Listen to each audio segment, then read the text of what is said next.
Have you checked the children? You're a little mad sometimes. Hi, I'm Chucky. Wanna play? Sometimes that is better. You're gonna need a bigger boat. What's up, everyone? Welcome back to the Horror Show. I'm Cecil Laird. And you got Jaime and Fuego here. And we are here to do a Halloween-themed comic review. Actually, we had two different comics we could do as Halloween-themed comics reviews, but only one of them got done. This one was a quicker read. It's okay. It's more relevant to a lot of you guys anyway. So, if you didn't know, we cover anything and everything that's Stranger Things on this channel. We have up to this point. Well, there's still a novel that we're missing your review of, correct? There's actually two. Because there's the one with Harbor, the novel with him, and then there's also Runaway Max. So yes, we reviewed all 3 seasons and 3 volumes of Stranger Things comic books at this point. And Zombie Boys. And Zombie Boys, right. So 4 technical comic reviews and then 1 novel review out of the 3 that are out. So today we are continuing the tradition with 2 different Stranger Things properties, which are Stranger Things The Bully, which came out first, and then the unexpected Stranger Things Halloween special for 2020. They announced it a little while back. But I didn't remember it, and I saw it on the stands, and I was like, hey, that came out, Fuego. Now we have a reason to do these, because we were waiting to do this until the camp one featuring, the Tooth Boy. Dustin, there you go. Thank you. We were going to do that, but that's a 4-issue series. Now we can wait and do that separate. So today we're going to be covering these. Obviously, the Halloween tie-in being the Halloween special. But we're going to get to that. First, we're going to start with The Bully, because this is what came out first. This followed up the Stranger Things Zombie Boys short that we reviewed that had the same creative team. Same writer, same artist, everything. I did recognize the art, Yeah, so this was done by Greg Pak, and this is The Bully. This one actually focuses on the bully from the first season of Stranger Things, the very same bully. Troy, I think his name was? I have it. I think it's Troy and James. Yes, you're right, yes. So Troy is the name of the bully. Troy, the bully that tried to take out Mike and a couple of the other kids at the rock quarry. Then 11 showed up and snapped his arm and almost threw him over the quarry. Well, remember, she was like, she saved him. I mean, because he was like floating. I said there, almost. Right? True. So she put the fear of God in him. Let's just say. Indeed. So this is all about this kid, and not just season 1, but it actually flows into season 2 until you see where his story doesn't end per se, but leaves Hawkins. Yeah, exactly. And with all the characters that left Hawkins at the end of season 3, we know that those characters' tales aren't necessarily over. Indeed. So let's go with overall thoughts on this one. I think, look, quite frankly, it's overpriced. It's $12.99. And it's not that long. It's I counted the pages, actually. It is the length of 2. Let me just. Oh boy. I got it. Oh boy. It's either 2 or 3 comics total. It's also this smaller kind of packaging, though. I mean, it's not like a full, like, tall, sort of comic packaging. And also very similar to Zombie Boys. It's, I don't know. I read it in, like, 20 minutes, and also... So, no, this was 30 pages, 30 turnable pages, so 60. That's 3 comic books. This is 3 comic books long for $13. Yeah. Comic books nowadays are $3 to $4, so if it was a $4 comic times 3, that's $12. So it's a little overpriced, but if you like Stranger Things, and if you can get this online, you can generally get it for a bit of a discount. Yeah, so I think out eBay, Amazon quite frankly, Marketplace. For the completionist in you, I think this is worth having. That's why I bought it. Well, I mean, but even having read it, right? We could give these people, these lovely, lovely people that love Stranger Things as much as us, we could tell them whether or not it's worth their money, because it is $13. It's not inexpensive. If you're a completionist, I think it's worth it. If you just want a good story and want to spend your $13 really well, I don't know if I'd recommend I don't know that I'd recommend this. No, I would recommend spending, again, this is $4 for 1 issue that is about 20 pages. And this is 60 pages, so it's just a tiny bit of a higher price point, and obviously you can see the size difference, like That I Fuego was was pointing mentioning. out. Yeah. Exactly. So I mean, Which they also did with Zombie Boys, if I remember. indeed, correctly, right? Zombie Boys was Yeah. the exact same size as this. Now, so is that a new thing in comic books or like a research? Oh, it's thing? like a this- young adult. It's a Yeah. YA size. Yeah, because it's it's almost easier like for them to put in backpacks It's, and whatnot. yeah, because it's like a little booklet kind of thing in comparison with the design. It's not quite manga sized, but it's getting there and stuff like that. So let's talk about the actual book itself. So Okay. the story is again about Troy and his best friend James as they navigate the world of Hawkins after the confrontation at the rock quarry. Yeah, because he has been traumatized to coin my a stupid God. phrase. Because I hate that I like that as much as I do. love my popsicle stick humor. I He's want to having- come down on you for it, but I appreciate it too much. Yeah, but he's like we find out early on he's having a dream about where she breaks his arm, so he's still experiencing it And more. Yeah, Like, it Yeah. gets crazy right off the bat. Like, this dude Indeed. is having nightmares from his confrontation with Eleven, And- which is a really cool kind of thing. And the thing that also kind of sucks for him is that you can tell his home life isn't very good because Mm-hmm. he has an asshole of a father who's giving him crap about having nightmares and being traumatized. Yeah, and then telling him to beat his best friend's ass because they had a Yeah. fight and stuff like that. Yeah, it's a you can tell where he gets his tendencies. It's very Why is he a obviously bully? correlated. Yeah. This Big tells time. you. Yeah, yeah, very much so. And then it's really from there, it weaves Troy and James trying to seek out revenge for him being P-Boy, for all of these different things. Well, it focuses on Troy and James in parentheses because it seems James- like every time James is being dragged along. to assist, James loves his friend. Like not like loves his friend, but he loves his friend. He's Which his would best be friend. fine for those and kids so if that's he what they lets wanna do. things go that like stuff that Troy does.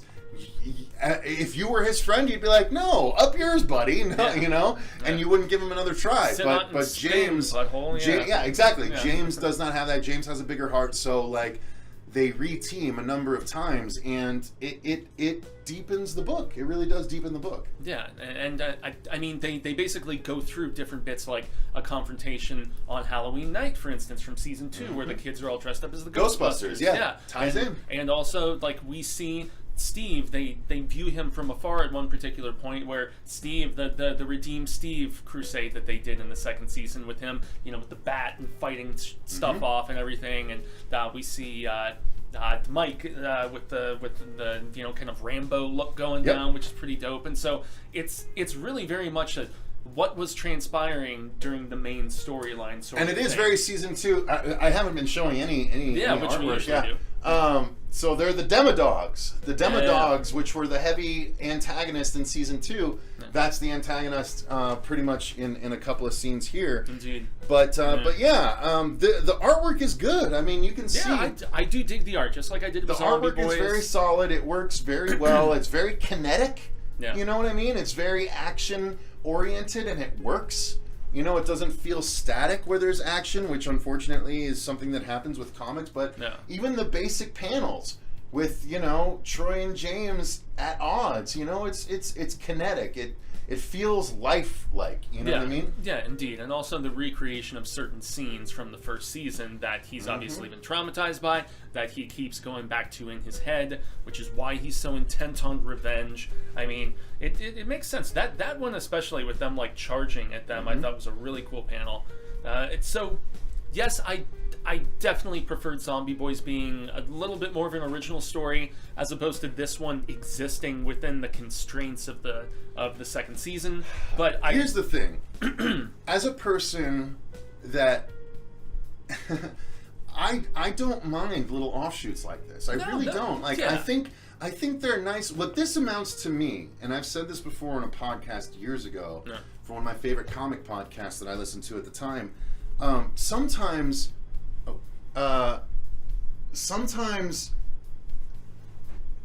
offshoot stories are all you need, and they're very fulfilling. Yeah. So, like, for instance, when you're watching Buffy, an entire season of Buffy, it's quality storytelling, but there is the occasional episode, like there's the occasional episode that focuses entirely on Xander.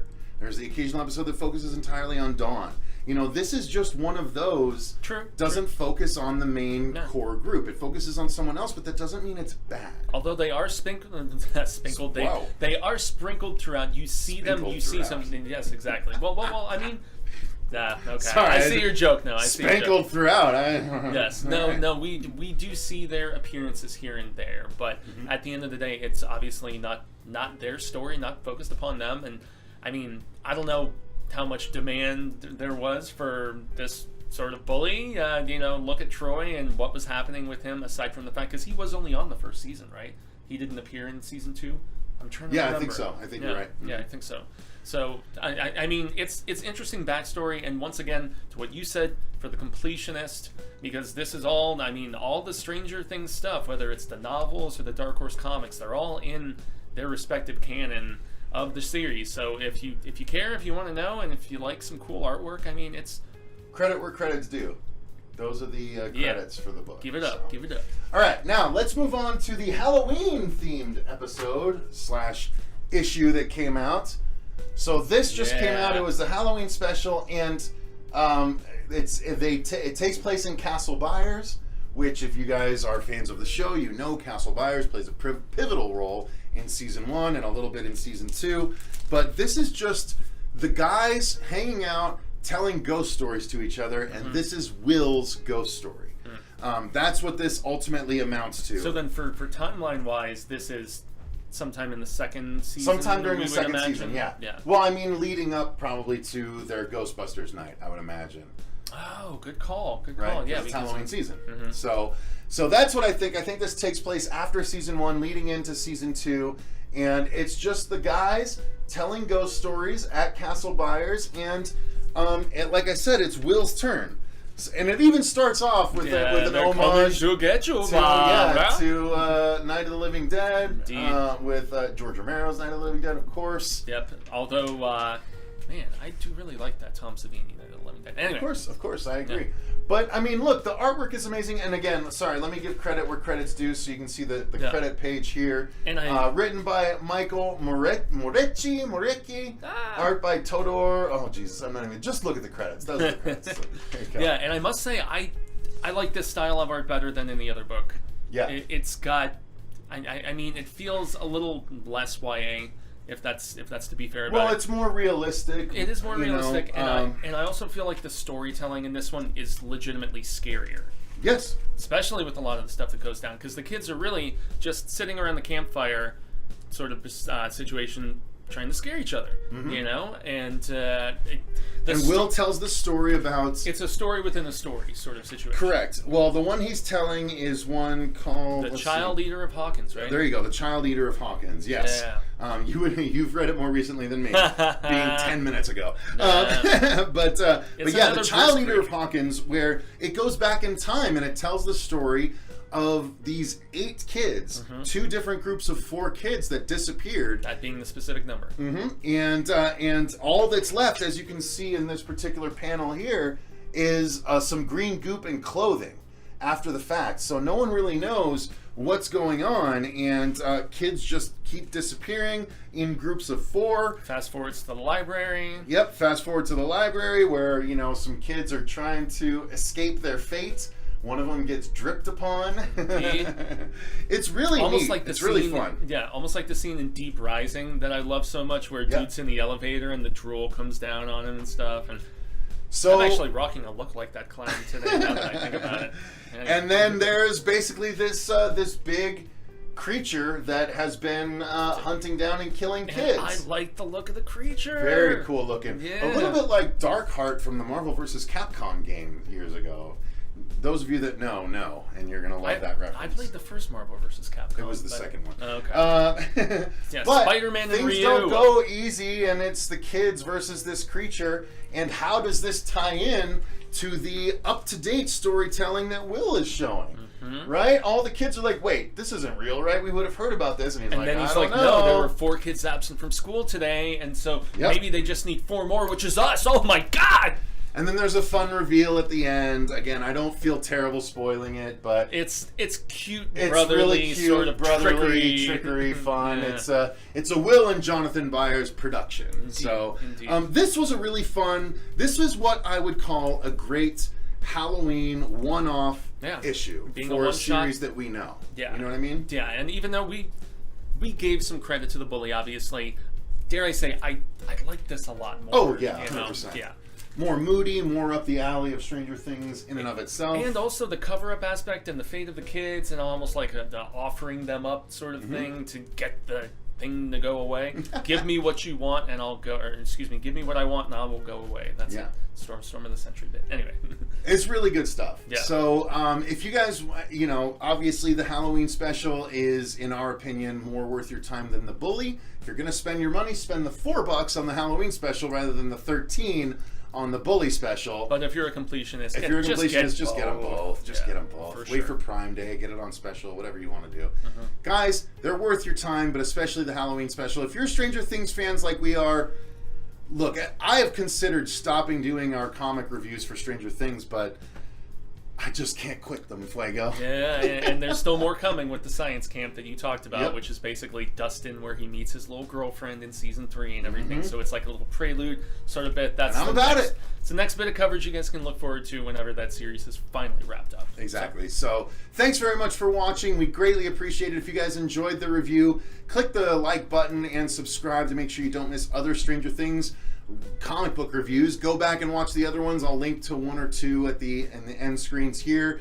But thank you guys very much for sticking through. If you've watched all the way to this point, we greatly appreciate it. Hell yeah. Thank you to our patrons for supporting the channel. Hell And yeah. until next time, I've been Cecil Laird. And gracias up and Jaime Fuego! And remember, stay scared.